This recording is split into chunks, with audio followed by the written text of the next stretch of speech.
বাচ্চাদের আবার হার্টের অসুখ হয় নাকি? এটা শুনলেই খুব অবাক হয়ে যায় লোকজনে।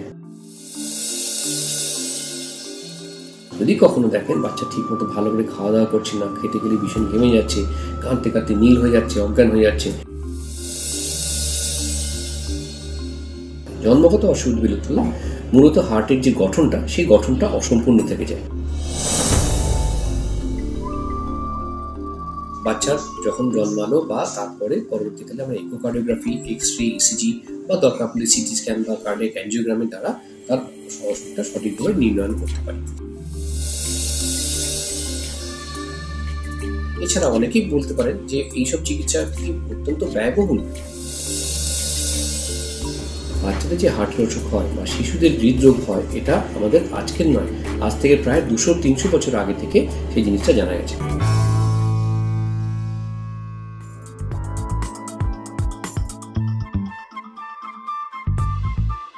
বাচ্চাদের আবার হার্টের অসুখ হয় নাকি?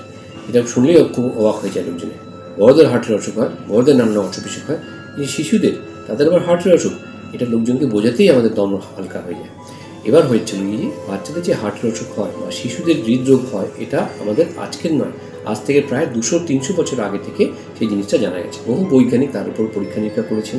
যেসব শিশুরা মৃত্যু প্রসব হতো বা ছোট শিশুদের অনেক সময় তাদের অ্যানাটমি পরীক্ষা করে জানা যায়। শিশুদের হার্টের অসুখ মূলত দুই রকমের। একটা হচ্ছে জন্মগত, অর্থাৎ কিনা শিশুটি সেই রোগটা নিয়েই জন্মাচ্ছে, এবং কিছু কিছু ক্ষেত্রে সেটা অ্যাকোয়ার্ড, অর্থাৎ কিনা জীবন পথে চলাকালীন তার কিছু কিছু হার্টের অসুখ নতুন করে হয়েছে।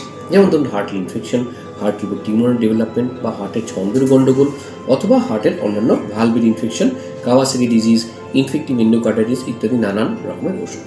তাহলে এবার আসি জন্মগত অসুবিধা। জন্মগত অসুবিধাগুলো হলো মূলত হার্টের যে গঠনটা, সেই গঠনটা অসম্পূর্ণ থেকে যায়। কখনো দেখা যায় হার্টের গঠনগুলির মধ্যে একটা ফুটো রয়েছে, কখনো বা হার্টের রক্তের যাত্রাপথে কোথাও কোনো বাধা রয়েছে, অথবা কখনো হয়তো হার্টের গঠনটাই পুরো হয়নি, 4টে কামরার বদলে হয়তো 3টে কামরা রয়ে গেছে বা অসম্পূর্ণ রয়ে গিয়েছে, বা কোনো শিরাটা ঠিক মতো গজায়নি। তাহলে এই ধরনের শিশুদের কি চিকিৎসা আছে না নেই? চিকিৎসা আছে, নিঃসন্দেহে আছে, এবং আমাদের কলকাতার বাড়িতে বসেই আছে, বা আমাদের বাড়িতে গ্রামে গ্রামেও পাওয়া যায়।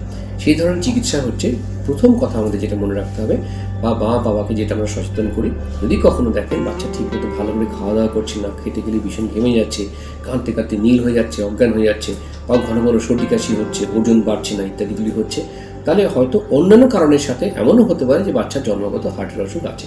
সেটা বাচ্চার যে ডাক্তারবাবুরা বাচ্চাকে দেখছেন জন্ম থেকে, তারা তো বটেই, এখন কি মা বাবারাও অনেকেই সচেতন, অনেক রকম গণমাধ্যমের মাধ্যম দিয়ে জানতে পেরে। তখন বাচ্চার ডাক্তারবাবু তাদের পরীক্ষা করে, তাছাড়া যদি কোনো আওয়াজ বা কিছু পান, তখন আমাদের কাছে তাদেরকে পাঠিয়ে দেয়। তখন আমরা তাদের পরীক্ষা করে দেখি কোনো হার্টের অসুখ আছে কিনা, থাকলে তারপর তার চিকিৎসাটা আরম্ভ হয়।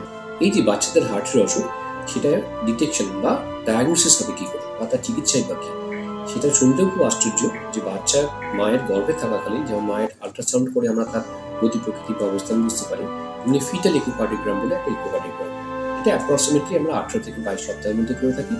এবং যদি বাচ্চার কোনো হার্টের অসুখ এমন থাকে যেটা তার জীবনযাত্রা অসুবিধা করতে পারে, বা ধরুন তার একদম জন্মখালির অসুবিধা করতে পারে, তাহলে তার চিকিৎসাটা সেরকমভাবেই আমরা তখনই আরম্ভ করে দিতে পারি, তাড়াতাড়ি সব।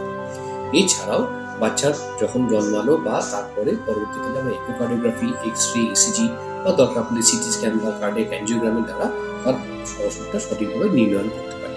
তার পরবর্তীকালে আমরা তাদেরকে আইদার ওপেন হার্ট সার্জারি বা নানান রকম হার্টের সার্জারি এবং হার্টের ইন্টারভেনশন অর্থাৎ ক্যাথ ল্যাবের মধ্যে নিয়ে তার অ্যাঞ্জিওগ্রাফিক টেকনিকে, বা অনেকে বলেন মাইক্রো সার্জারি, অ্যাকচুয়ালি কথাটা হচ্ছে অ্যাঞ্জিওগ্রাফিক টেকনিক দ্বারা আমরা তার হার্টের ফুটো বন্ধ করা, বা ধরুন কোনো জায়গায় সরু আছে সেটাকে বড় করে দেওয়া, বা স্টেন্ট প্রতিস্থাপন বা ভ্যালভ প্রতিস্থাপন, হার্টের ভ্যালভ খুলে দেওয়া, বা ডাক্টাল স্টেন্টিং বা ইত্যাদি নানান রকমের প্রসিডিওর করে তার জীবনদায়ী প্রসিডিওর করে সেগুলোকে তাদের জীবন বাঁচাতে পারে। এছাড়া অনেকেই বলতে পারেন যে এইসব চিকিৎসা কি অত্যন্ত ব্যয়বহুল, তা কিন্তু নয়। ব্যয়বহুলের একটা অংশ, বিরাট বড় অংশ হচ্ছে বেশ কিছু যন্ত্রাংশ তাদের ক্ষেত্রে কাজে লাগে। কাজে এটাকে আজকের দিনে মনে রাখতে হবে, এই চিকিৎসা কিন্তু সাধারণ মানুষের আয়ত্তের মধ্যে। এছাড়াও নানান রকম সরকারি স্কিম, শিশু সাথী প্রকল্প বা নানান রকম বহুজাগতিক সংস্থা থেকে, স্বেচ্ছাসেবী সংস্থা থেকে সাহায্য পাওয়া যায়, এবং কোনো বাচ্চারাই কিন্তু এখনকার দিনে চিকিৎসা ছাড়া থাকে না।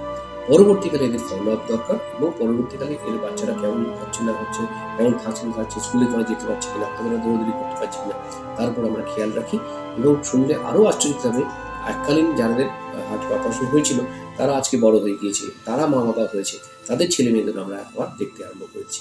কাজেই এই যে সচেতনতা এবং আর্লি ডায়াগনোসিস বা তাড়াতাড়ি করে তার ডায়াগনোসিস এবং চিকিৎসার মধ্যে নিয়ে যাওয়া, এই প্রসিডিওরটা আমরা যত স্মুথলি বা যত সুন্দর সুগমভাবে করতে পারবো, তত আমাদের সমাজটা আরও উন্নত হয়ে উঠবে, এই আশাই রাখি। লাইক ও সাবস্ক্রাইব করার পাশাপাশি বেল আইকনটি প্রেস করতে ভুলবেন না। ওয়েল টক, টকিং ওয়েলনেস।